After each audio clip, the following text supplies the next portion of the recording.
Cyber war is always a big topic in the news, but there's not always agreement on what it is or how bad it will get.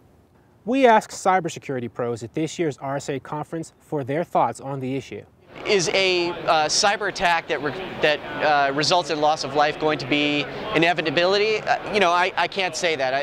I don't have a crystal ball. I have no idea. The Secretary of Homeland Security about a year ago projected the fact that cyber activity could result in loss of life, and I think that's pretty clear that we could see that type of activity, especially if you have devastating effects that are projected against our critical infrastructures, of which all human beings are dependent upon in this nation.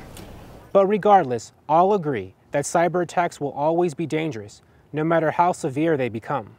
Bad things are going to happen, and the question isn't whether or not we can prevent all bad things, it's what frequency they occur with.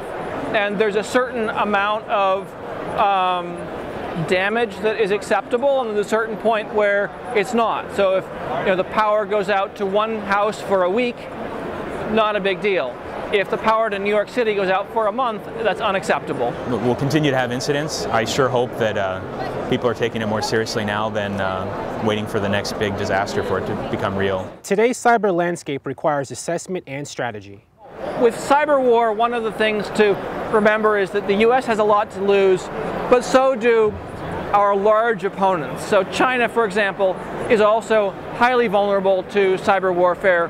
We could do horrifying things to their infrastructure just as they could do to ours. So you have something of a nuclear détente situation there.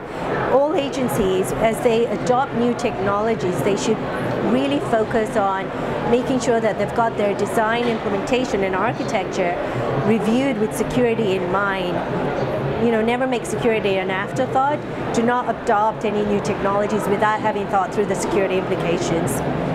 I'm fairly positive about the fact that we can prevent that stuff as long as we take an honest approach to it, which is the reality is there's nothing that's going to stop 100% of attacks, and to believe otherwise is to deny the reality of what's happened in the past 2 years.